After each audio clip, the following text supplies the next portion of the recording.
Yo, I'm gonna be talking about all this past weekend's games, El Clásico, Arsenal, Liverpool, the rest of the Premier League games. Um, Ten Hag sacked today, and the Balon d'Or ceremony is happening right now as I'm recording. Looks like Vinny's not gonna win it. Looks like Rodri might win it. So yeah, let's start. El Clásico. Barcelona absolutely humiliate Madrid at their home. Um, Such a great game. Um, Such a great game by Barcelona. I saw a stat that Barcelona has the most offsides drawn in all of Europe in the top five leagues. About 75, twice as many as Brian in second place, who has like 35. So they have twice as many offsides drawn as other teams, twice as many as any other team, which is pretty insane. To me, it's a pretty crazy stat, and just shows how pretty much Flick has implemented that tactic, has how they pretty much mastered that offside trap this season, how well they've done it, how well they've executed it, and you could see in against Madrid. I think Mbappe just himself got like 8 offsides called against them. I think 2 goals reversed in that game itself, just from Mbappe, which is crazy. And so Barcelona executing that high line so well, that tiki taka, that classic tiki taka, looks like it's coming back. Looking like they're playing beautifully under Flick. Rafinha, Lewandowski, Yamal, ni se habla. Amazing, amazing. That fourth goal, I don't know what Lucas Vasquez is doing. It's actually kind of hilarious, seeing how far back he is compared to the rest of the Real Madrid defenders. If you see, I rewatched that goal so many times. Just rewatched the game yesterday, and yeah, I'm still trying to figure out what Lucas Vasquez is doing there. Like, bruv, what are you doing so far back? Just step up. If he, all he has to do is take a couple of steps up, and it's offside. So like the difference between Barcelona's high line, versus Madrid's. I know it's already 3-0 at that point, but it's just absolutely horrific from Lucas there. But yeah, it was a great game. Barcelona's playing amazing. Along with that midweek victory against Bayern, it's looking like they might win La Liga this year, hopefully, and maybe even challenge for Champions League. Rewatched, saw Arsenal Liverpool game, 2-2. Saka started. There's doubts about him starting with an injury, but that first goal is, oh my god, that's one of the best goals that I've seen Saka score. Absolutely beautiful. He absolutely skins Robertson, bags him, and beautiful finish.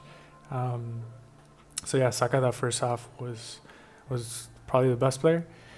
Van Dijk comes back in the equalizes it in a corner.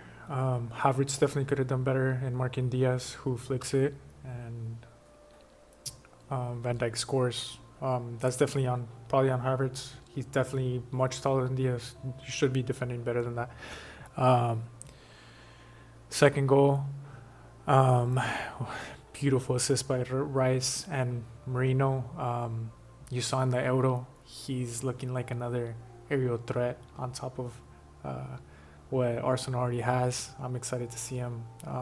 He looks to be really good in there. I think I saw a stat and that he's like top 1% in the world last season, and for aerial deals won. So not only in finishing, like as you saw in the Euro against Germany, he's probably scored the most beautiful header I've seen all for a long time. And this header, beautiful assist by Rice, solid. even though he missed a couple of chances before that. But yeah, Marino, I'm excited to see how he does aerially for the rest of the season. Um, but on that equalizer, Salah's equalizer, um, Saka begins. Let's go back to the beginning of the play. Saka kind of gets out of pressure. I think passes it to, forget who. I think Lewis Kelly. Lewis Kelly gets a through ball to Martinelli, and Martinelli, so disappointing. So I think he does really bad and loses the ball against Konate and Trent, I believe. But I know it's the last 10 minutes of the game, but Martinelli, he's got to do much better there. You got to be much smarter there. And I know he's tired. He had a pretty good game, but he's got to keep that ball. He's trying to get that third goal. He can't risk that. He's got to be smarter and keep that ball. So he loses that ball.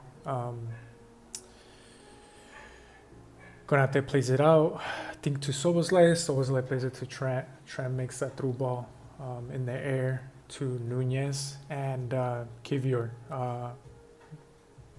Kivior, I think that's terrible on Kivior. He tries to anticipate it.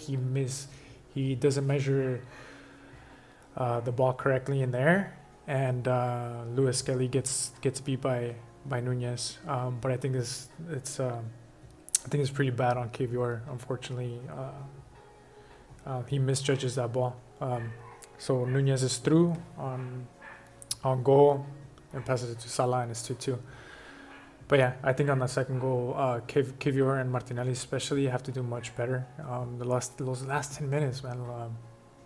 See with Arsenal against Man City, last play of the game, they need to close out games, and I know Gabriel came out injured. They're playing with 3 defenders out essentially at that point. Kivior needs to do much better. And yeah, Arsenal needs to close out those games, even despite injuries, despite red cards. They need to close out those games and be smarter, because at the end of the day, it's on us. It's on Arsenal. It's on Martinelli and Kivior to do better on that play. But yeah, and then that third goal that gets called, I don't know what he calls. I think it's a foul for Rice on that header, which comes on to Havertz. Kind of hits Havertz around here on the shoulders / hand, but the ref doesn't seem to call that. He seems to call a foul on Rice. I don't see anything. So yeah, I don't want to talk too much about refereeing decisions. The Premier League refs are an absolute disgrace. It's not just about this game. I think the Manchester United game got a penalty called against them, and I think that's pretty much why Ten Hag got sacked. But obviously, that's not the reason why Ten Hag got sacked. Ten Hag can move on to that. Ten Hag is probably the worst manager one of the worst managers I've ever seen. So, to the rest of the Premier League, League's dismay, Ten Hag gets sacked today. So I know I'm pretty disappointed, bummed to see him sacked, because man, it's been enjoyable watching how bad United has been, and Chelsea and the rest, but especially United has been It's been so good watching how bad they've been. So finally they sacked them in like 1 year, probably later than they should have. But yeah, we'll see who their replacement's gonna be. And last thing is Balon d'Or. Looks like Vinny won't be winning it. Looks like Rodri will be winning it, and I'm assuming Yamal will be winning the Young Player Award, and we'll see how that goes. That should be live. That's happening right now as I record. We'll see how that goes, but yeah, it looks like Rodri will be winning that. We'll see what happens. But yeah, that's it for today. If you like the content, subscribe. This is probably like the smallest channel. you've ever come across, if anyone watches this video. But I have, this is a pretty new channel. It's one of my first videos, and it would mean the world. Would absolutely love it if you could subscribe if you like what I'm talking about. Peace.